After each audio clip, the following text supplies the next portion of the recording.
So in today's lesson, we're going to be learning about a process that is referred to as completing the square.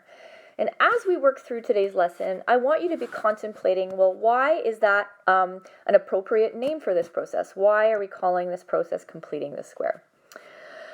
So this is a topic or a concept that students often struggle with, and so I'm going to encourage you to persevere, to have some grit, and to keep looking back at the examples to try to make sense of them. And I'm confident that if you're able to do that, you should be able to make some progress. So I want to highlight for you a few different concepts that you may not have thought about, but that are important for us to frame today's lesson. And the first is that we typically will write quadratic functions in three different forms: standard form, factored form, and vertex form. And so I'm going to highlight each of those before we begin. So you'll remember that generally speaking, a quadratic function is a function where if you look at the term with the highest exponent or sum of exponents, then we're going to see a 2 there. That's how we can identify a function as being quadratic.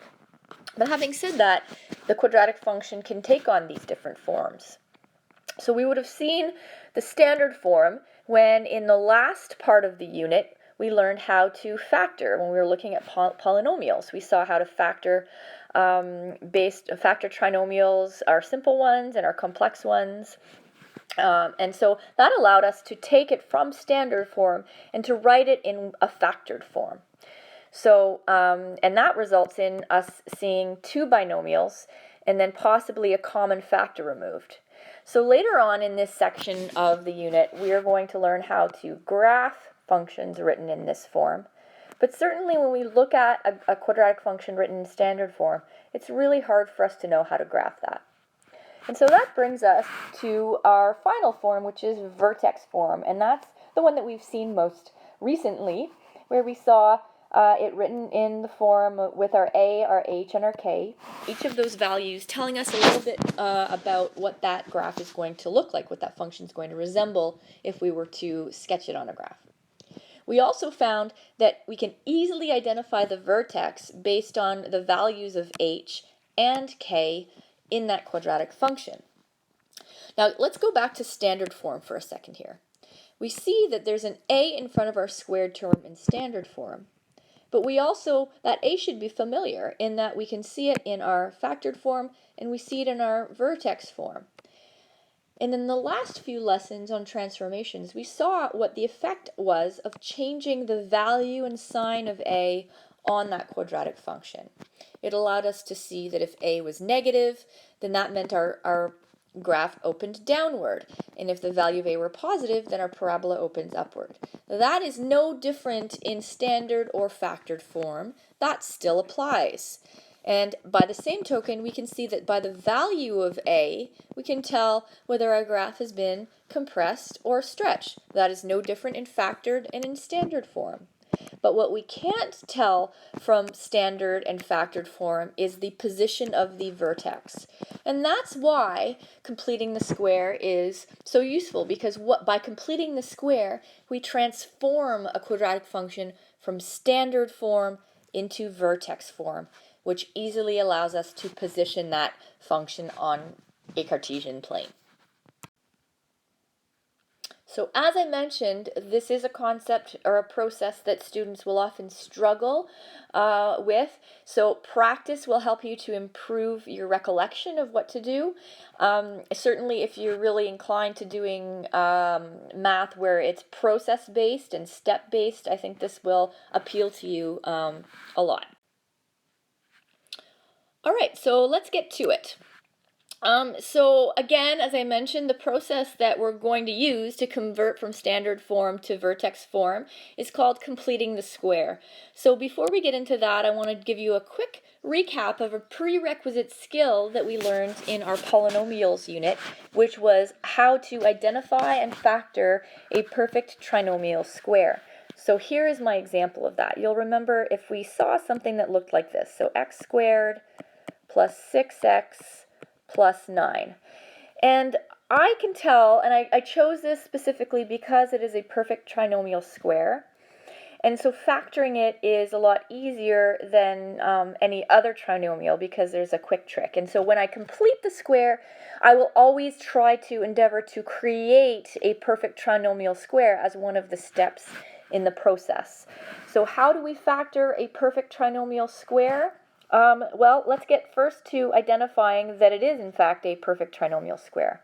You'll remember that if it is a perfect trinomial square, then my middle term should be twice the value of the square root of my last term. So, for instance, I can tell that if I take 6 and divide it by 2 and then square that, that is going to give me my last term, which is 9, right? So 6 divided by 2 is 3. 3 squared is 9. And so because half of my middle term squared ended up being my third term, this is a perfect trinomial square. So how do I factor that really quickly? Well, in the last unit, I gave you a quick trick for that, which was to say, okay, I'm going to take the square root of my first term, which was x. I'm going to take the square root of my last term, which in this case is 3, and I'm going to take the sine of my middle term, which in this case is positive, and then I simply square the whole thing. And if I wanted to, I could go ahead and FOIL that out, saying x plus 3 squared is x plus 3 times x plus 3, and I would see that if I FOIL that out, I will end up back with what I started to. So again, being able to factor a perfect trinomial square is really important in the process of completing the square. Again, I take the square root of the first term in the perfect trinomial square, square root of the last term, and then the sine of my middle term. And that's how I'm going to go about factoring. So with most of my lessons that are sort of systematic or stepwise, we're going to break this down into some nice steps, and I'm going to encourage you to write them down just so that when you're looking back on this, on your notes, that you can remember how we went about it. So I'm going to choose an example that I think will allow us to see each of the steps. So, right now I can see, okay, it's asking me to write y equals 3x squared minus 18x plus 11 in the form y equals a x minus h all squared plus k. So in other words, I'm being asked to complete the square and change this function, which is in standard form, into vertex form. So the first step I'm going to get you to write out, and then I'm going to show you what it means. So you're going to pause the video, write out this instruction, and then we're going to do it together. Okay, so, and you're going to need to trust me that this works. So the first thing that we're going to do is we're going to always want to remove the coefficient of the x squared term. If it's not x isn't your variable, then just do it to whatever the squared term is as a common factor, but you're only going to do it from the first two terms only. So what that looks like is this. So I'm going to rewrite my function y equals 3x squared minus 18x plus 11. So what I'm going to do is I'm going to remove the common factor from my first two terms only. Okay, pause the video and write all of this down. Okay, so I'm going to go ahead and show you this. So, So y is equal to, so when I look at this, I can see that in these first two terms, I am going to remove the coefficient of the x squared term. So in this case, that's easy. It's quite simply a 3. So whatever that is, I am removing it as a common factor. So I'm going to pull the 3 out. But I'm only going to do it from the first two terms, and whatever the third term is, it's just going to hang out there, and I'm not doing anything with it. So now I need to determine, well, what is left over in the bracket once I remove that 3. So I know 3 times x squared will give me my 3x squared back. So that is what goes in the first bit here, so x squared. And if I were to multiply that out, I would end up back with what I started with. Now I'm going to do that to the second term. So I would say, okay, well, 3 times what is going to give me negative 18x? And I know that that is negative 6x. And so there I've gone through and I've completed that first section. And I can always, the beautiful thing about this is I can always go back and check. 3 times x squared gives me 3x squared. 3 times negative 6x gives me negative 18x. And so I'm done. Okay, so for the next section, you're just going to have to trust me that I've done this a lot and that it will lead us to where we need to be, which is to make that conversion from standard form to vertex form. So let's look at the next step. I'm going to encourage you to listen and then write it out and then watch me do it. So for the binomial in brackets, divide the coefficient of the x term by 2 and square it. Add and subtract this number inside the bracket. There's a lot there. And what that's going to do is going to create that perfect square trinomial that we saw earlier, and we're going to factor that. So that's a lot of words. I want you to write it down, and then I'm going to show you what I mean. Okay, so let's dissect that bit by bit. So the first thing I'm going to do is I'm going to do the first bit, which is to divide the coefficient of the x term by 2 and square it. So, well, what is that in this whole scenario? That is my 6x here. So I need to divide whatever that is. In this case, it's 6. So I'm going to divide 6 by 2. You're always dividing by 2, no matter what, okay? And then you're going to square it. And what that's going to give me, well, 6 divided by 2 is 3, and 3 squared is 9.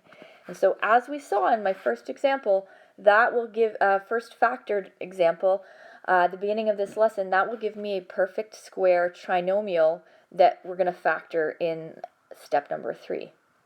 So I'm going to rewrite this. So I would have y equals 3 times x squared minus 6x. And now I've got that the value I need to put in is 9. But let's see what the instruction was. The instruction was to add and subtract this number inside the bracket. Well, the thing is I can't change the overall initial function. I can't change what I started with. So if I add in 9 and I take away 9, I'm not changing things overall. So I'm going to add in 9 and take away 9 plus 11. Now you might be thinking, this is ridiculous. Why would I even do that? Again, you need to trust me that this will lead us to where we need to go. Okay. So to recap, I have added in 9 and I've subtracted 9. So overall I haven't changed this at all. But what I have done is I've started to create my perfect trinomial square here that I'm going to use to factor. Now I'm going to need to deal with this negative 9 first though, and that is our next step. All right, so we're ready for the next step. So we're going to remove the last subtracted term. That's this guy. Remember, it doesn't really belong. It's not going to be part of this perfect trinomial square that I'm trying to create. So I need to deal with it. And so how I'm going to deal with it is as such. So I want you to watch. What I'm going to do is I'm going to take it out of that bracket because I don't want it there. But to do that, I need to remember that I have this 3 outside here. So how I get it outside of the bracket is to multiply it out. So I'm going to say, well, 3 times negative 9, that will allow me to take it out of that bracket. And then I'm going to combine it with this last little bit, this plus 11 at the end that we've left hanging. Okay, so by doing that, I am removing it from the brackets and I'm going to combine it with that constant term. In this case, it's 11. So this is the step that students tend to forget. They forget that when they remove that value, that subtracted value from the brackets, that it needs to be, I need to remember that it's being multiplied by the constant outside the brackets. Okay, so I'm going to have to remember to do that. So let me show you what I mean. So what I'm going to get in the next step is, I'm going to have my 3, my x squared minus 6x plus 9, all of that's still in the bracket, but when I multiply my 3 times my negative 9, I end up with minus 27. So minus 27 and then plus 11. Let me squeeze that in there. Right? So where did all of that come from? Well, when I said 3 times negative 9, that gave me my negative 27. So now what I need to do is just clean that up a little bit. Oops.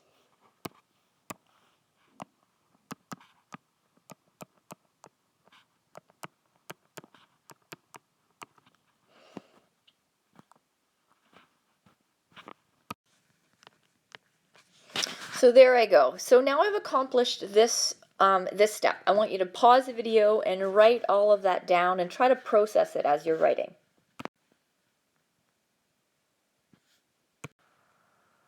Now take a deep breath because we're almost done. So in the last step, what we have to do, we are so close to being done this. Now I have a situation where it's starting, if you look at this, it's starting to look like it might be getting into vertex form. We are almost there.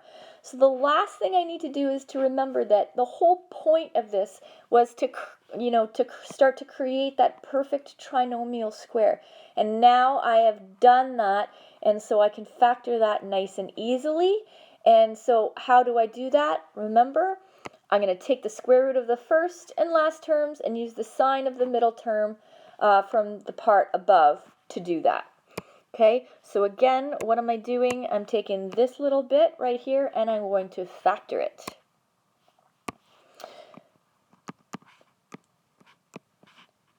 So I'm going to end up with something squared minus 16. Now I'm going to show that factoring bit. I'm going to take the square root of my first term, which is x. I'm going to take the square root of my last term, which is 3, and I'm going to take the sign of my middle term, which is negative. So now let's look at what we have. We have something that is, in fact, in the form y equals a times x minus h all squared minus k. And so we have our vertex. Well, what is our vertex? Our vertex is at h and k. So the vertex,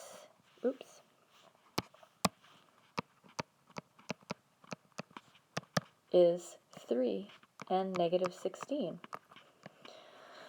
So that may have seemed like a lot of steps, and it might have seemed like it took a long time, but I promise you that we've just taken a lot of time to break this down for you. But the actual process of converting from standard form to vertex form, once you get the hang of it, and you don't need to refer to your notes, is actually fairly straightforward and quick to do. So that's why we're going to do a few examples to practice that today, and I'm going to assign you some work so that you can strengthen these skills so that tomorrow when we look at some more advanced problems, you'll be able to tackle them fairly easily. So as always, we're going to start with a fairly straightforward example, relatively speaking. So I'm going to encourage you to have those steps that we just went through and have them just sort of beside you to refer to, and to pause the video to make sure you know what you're doing at each step. So in this case, what we're being asked to do is to determine the vertex for each of the following. I'm going to take out this bit about the sketching the curve, because we'll talk about what the curve will look like, but we're not going to really worry too much about that because we've covered it in previous lessons. All right, so let's take a look at this. So in this first example, the first step that I always want to do is I want to remove the coefficient from the first of the squared term from the first two terms. Now, in this particular example, I'm just going to make this a little bit bigger here. In this first example, the coefficient of my squared term is a 1. So I can't really, there's nothing really to remove here. So what I'm going to do is I'm just going to put a bracket around it. and sort of leave it. And I understand that there's a 1 outside there, but I don't really need to do anything fancy for that first step. I'm just going to create a bracket around my first two terms. Now you'll remember that the next thing that I needed to do was I needed to take the coefficient of my x term, divide it by 2, and square that. So I'm going to do that sort of as my rough work over on the side here. So I have 10. I'm going to divide it by 2, and then I'm going to square it. And that's going to give me, well, 10 divided by 2 is 5. 5 squared is 25.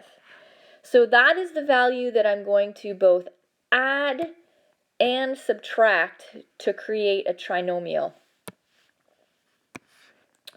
So I will have y equals x squared plus 10x. Now I'm going to add in the 25, but I'm also going to subtract it out. 25. And then I still have my, of course, my plus 7 from before.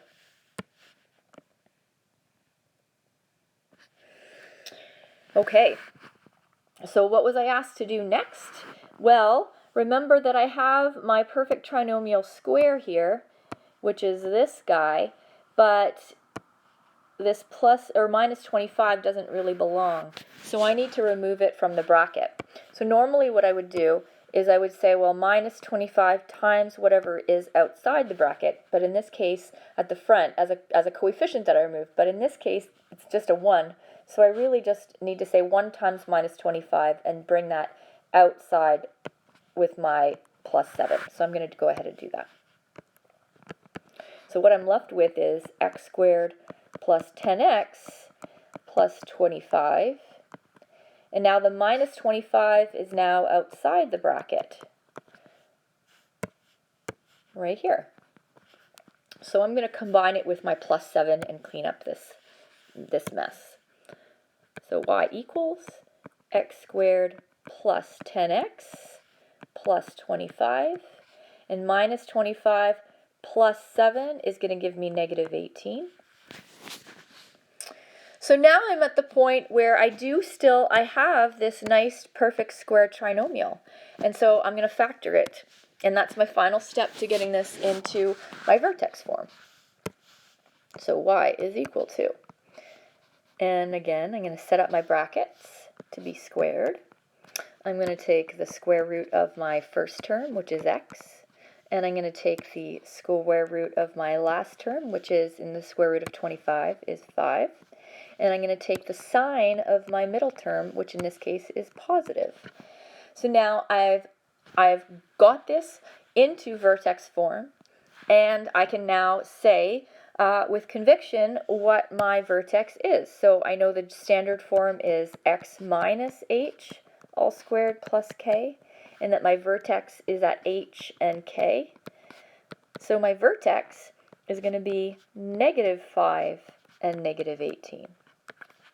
Now let's just, for the sake of discussion, look at what would this parabola look like, right? What is it going to look like? Well, I can tell that from the fact that a is 1, that my parabola, if I had to sketch it out, my parabola would be opening upward, right? Because I have a value of a that is positive. I can tell that it wouldn't be stretched or compressed relative to y equals x squared because, again, a is just 1, right? I have a 1 that's understood to be there. So this would be a parabola with a vertex at negative 5 and negative 18 that would be opening upward. So where's negative 5, negative 18? Well, that would be like somewhere way down here, and then, there's my parabola. So I can tell a lot from it just by, that's just a quick, simple rudimentary sketch, but I can tell a lot from it by looking at the original parabola. I could already tell that it was going to be opening upward and not be stretched or compressed, but now by converting it to vertex form, I can see exactly where that vertex would be. So what I'd like you to do today is to try this second example, and then we'll try it on your own, pause the video, and then we'll take it up to see how you did. All right, so I'm going to walk you through this, the take-up of this example, and you'll kind of do your self-check as we work through it to see where you are with your understanding. So the first thing that I'm going to do is I see that there is a 2 beside my squared term, so I'm going to pull that out as a common factor, but only out of my first 2 terms. So I often kind of set this up by just putting a bracket around it. And that reminds me that I'm only pulling out the common factor between those first 2 terms in the quadratic function. So I've got a 2, and then I'm pulling out x. That will leave me with x squared. 2 times x squared gives me 2x squared, plus 8x minus 19. And just to remind you, I need to make sure that when I multiply that 2 back in, that I end up with what I started with. So that allowed me to say that definitively that I've done this first step correctly. Now the second thing I need to do is I need to say, do that bit to create my perfect trinomial square. And how I do that is by taking the coefficient of my squared term, dividing it by 2, and then squaring it. So 8 divided by 2 is going to give me 4, and then squared is going to give me 16. So that reminds me that I need to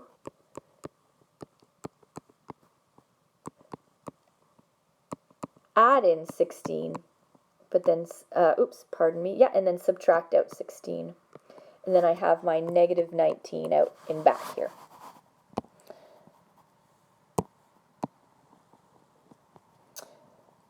However, now what I need to do is I need to remember that negative 16 is not going to be part of this beautiful trinomial square that I've created. So I need to multiply it out and get it out of that bracket. So I'm going to multiply it by the 2 outside the bracket. I'm guessing that some of you may have forgotten to do that, and that is fairly common, so it's just a point for you to remember about something to look for. So y is equal to 2, and then I'm left with my x squared plus 8x plus 16, and that's shaping up really nicely as my perfect square trinomial. Multiplying negative 16 by 2, I end up with a negative 32 outside the bracket minus my 19. So in the next step, I'm just going to clean that up a bit. So y equals 2 times x squared plus 8x plus 16, giving me negative 51. So my final step is to remember that I do have that perfect trinomial square here. So I'm going to factor that, create my little bracket with a square, bring the minus 51 down.